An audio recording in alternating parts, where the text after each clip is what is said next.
Genesis chapter 47. 1. Joseph went to break the news to Pharaoh.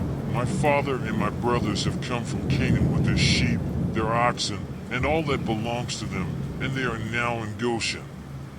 2. Then he chose 5 of his brothers and presented them to Pharaoh. 3. Pharaoh asked them, "What do you work on?" They answered him, "Your servants are shepherds, like our forefathers."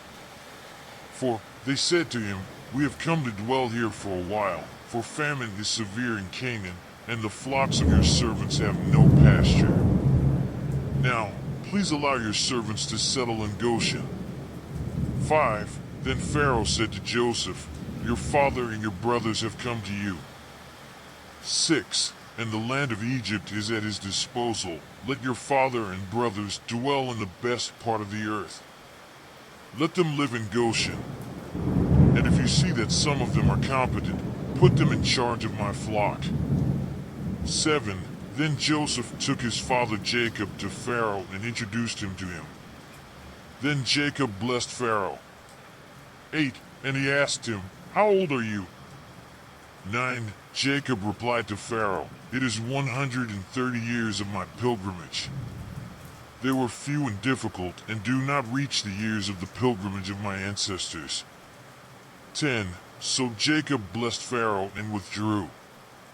11. Joseph installed his father and his brothers and gave them property in the best part of the lands of Egypt, in the region of Ramesses, according to Pharaoh's order. 12. He also provided support for his father, his brothers, and his entire family, according to the number of children of each. Joseph and the famine. 13. There was no food in the whole region, for the famine was severe. Both Egypt and Canaan fainted from famine. 14. Joseph collected all the silver that circulated in Egypt and Canaan, given as payment for the wheat that the people bought, and took it to Pharaoh's palace. 15.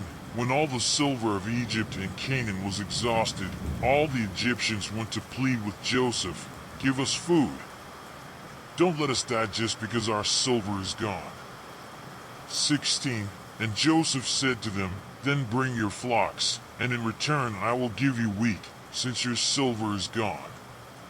17. And they brought Joseph the flocks, and he gave them wheat in exchange for horses, sheep, oxen, and donkeys. During that whole year he supported them in exchange for all his flocks. 18. The year passed, and the following year they returned to Joseph, saying, "We cannot hide from you, my lord, that once our silver is over and our flocks belong to you, we have nothing left to offer but our own bodies and our lands." 19. Do not let us die and let our lands perish before your eyes. He buys us, and he buys our land in exchange for wheat, and we, with our land, will be slaves of Pharaoh. Give us seeds so that we may survive and not die of hunger, so that the earth may not be desolate. 20. Thus Joseph bought all the land of Egypt for Pharaoh. All the Egyptians had to sell their fields, for famine forced them to do so. The land became the property of Pharaoh. 21. As for the people, Joseph reduced them to servitude from one end of Egypt to the other. 22. Only the lands of the priests were not bought, because by law they received regular sustenance from Pharaoh, and from it they lived. So they didn't have to sell their land.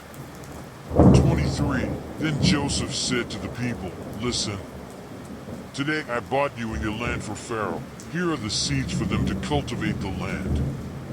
24. But you will give the 5th part of your harvests to Pharaoh. The other 4/5 will remain for you as seeds for the fields and as food for you, your children, and those who live in your homes. 25. They said, "My lord, you saved our lives. Since you have favored us, we will be slaves of Pharaoh." 26. Thus, as for the land, Joseph established the following decree in Egypt, which remains to this day: 1/5 of the produce belongs to Pharaoh. Only the lands of the priests did not become the property of Pharaoh. 27. The Israelites settled in Egypt, in the region of Goshen. There they acquired property, were prolific, and multiplied greatly. 28. Jacob lived 17 years in Egypt, and the years of his life reached 147. 29. As the hour of his death approached, Israel called his son Joseph and said to him, "If you want to please me, put your hand under my thigh and promise that you will be kind and faithful to me. Do not bury me in Egypt." 30. When I rest with my parents, take me from here from Egypt and bury me with them. Joseph replied, "I will do as you ask of me." 31.